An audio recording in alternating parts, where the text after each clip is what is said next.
So welcome to the first lesson of the unit entitled Systems of Linear Equations, commonly referred to as SOL. Systems of Linear Equations. This one's probably my favorite one in the course, even though I actually like them all.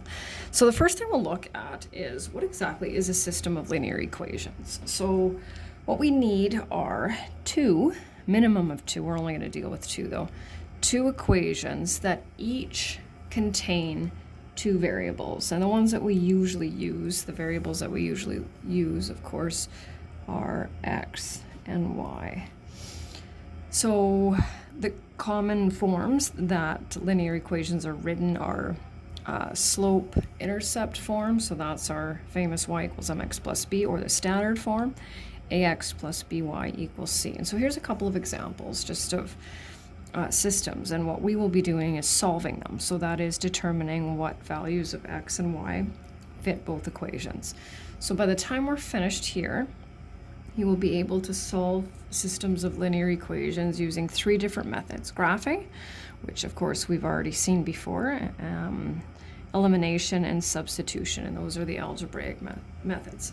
So when we solve a system of linear equations, it means we need to find the values of x and y that satisfy both. And that's the kind of new part. We're used to dealing with only one equation, but now we have two. So here up at the top, there is kind of really simple system of linear equations, and we won't be dealing with systems that are quite that simple. But what we'll do is we'll just take a look at it, and we're going to solve this without any fancy methods. So what we need to figure out are two numbers that we can put in place of x and y, so that when we add them together, we get 10. And when we subtract them, we get 2. So of course, there's only so many combinations of numbers that can add up to 10. And just to get, well, there's an infinite number, but just to give you a hint, they're both positive numbers. And so what are we looking for? And usually by this time, someone says 6 and 4. Well, does it matter which one's which? Well, let's see. 6 plus 4 is 10, and 4 plus 6 is 10. But then we also have to look at the second equation. 6 minus 4 is 2, but 4 minus 6 is negative 2. So it does matter, right? So x has to be 6, and y has to be 4. Can it be the reverse? Well, we already said no. So once we've solved, and we have the x equals 6 and the y equals 4, which we will, then we need to put our answers in solution set form. And this goes back to grade 9, where we have 6, comma, just like that. And then to verify, and this is important, because this is one thing I really like about this unit, is you'll be able to know if your answers are correct. When we were in the green unit doing those, negative fraction exponents, it was kind of like, especially with the variables, right? Cross your fingers and hope for the best. Here we can check. So we'll put our values for x and y in the first equation. And of course we get 10 is equal to 10. And so we're 2 for 2. So here's another one, and call this solved by inspection. So what two values can we put in place of x and y so that they add up to 18 and subtract to 14?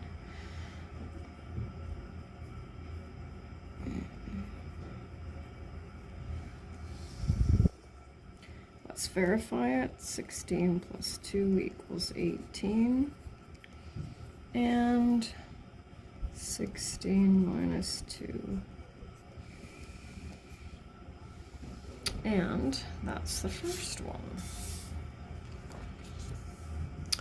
So the second one, this one here, is we're not actually going to start solving in this lesson. So here's what we want to do. We want to look at the different scenarios when we're dealing with two lines.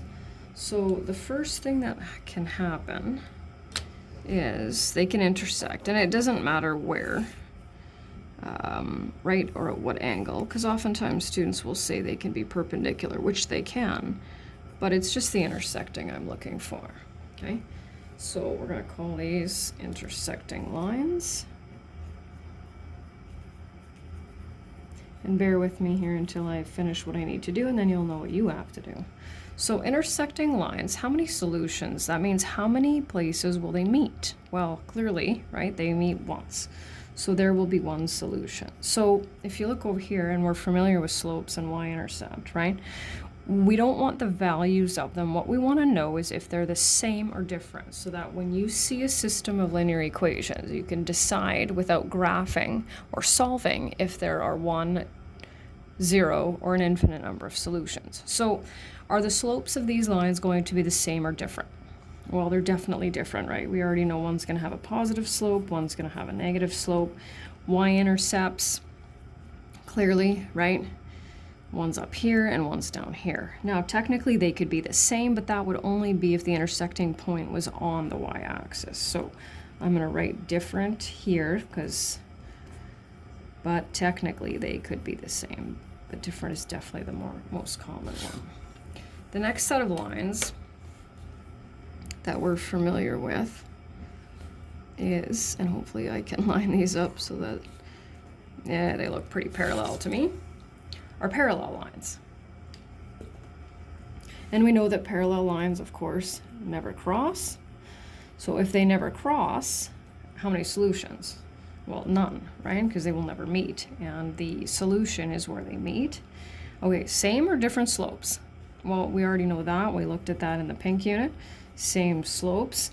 And y-intercepts have to be different. So if you see a system of linear equations with the same slope and different y-intercepts, you know that they will be parallel, and your job will be to tell me how many solutions.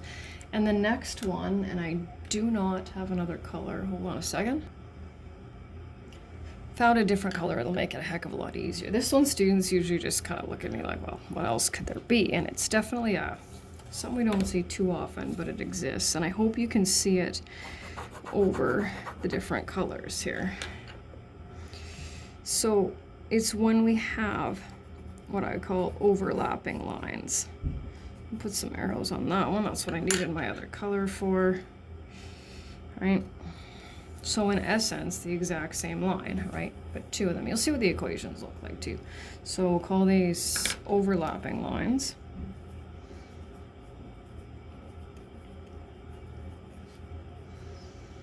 So, of course, that means that each point on the penciled line matches each point on the, I'm going to say, turquoise line.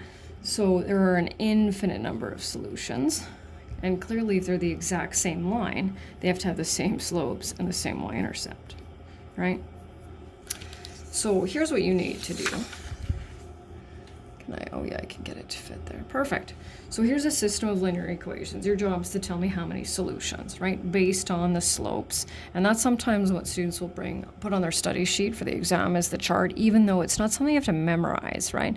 But anyhow, so here we're dealing with two equations. Both are in y equals mx plus b. We can see they have the same slopes, but different y-intercepts. So because they have the same slopes, we know that they will be parallel lines, right? And that there will be no solution. So here, though, we got to be a little bit more creative. So it's not necessary to isolate y, but I find it a lot helpful. So as long as you have the right answer, what do we have there? Y equals, let's see, minus 8. There we go. So we've got that line, right? And this line. So they clearly have different slopes and different y-intercepts. So two difference mean they will intersect at some point, and there will be one solution. So I'm going to do this one as number 1. So y equals 1/2 x plus 4. And I'll just go back to my other color here. 2. Divide both sides by there. So there you can see what happens when we're dealing with overlapping lines. Basically, they're just multiplied by a different numerical coefficient. But of course, when they simplify to the same line. So we're dealing with an infinite number of solutions. And the last one, let's see, 1 So we've got 5y equals negative 4x plus 10 plus 2. And I can see 5s and 4s in this next one, right? Let's see what we got here. 2. So we have negative 5y. Y equals 4/5 x plus 2 over 5. So what do we have there? So not quite the same slope, right? And it wouldn't matter if they're just different. We don't need to worry about exactly what their relationship is. So there will be one solution. And that's the end of the introduction.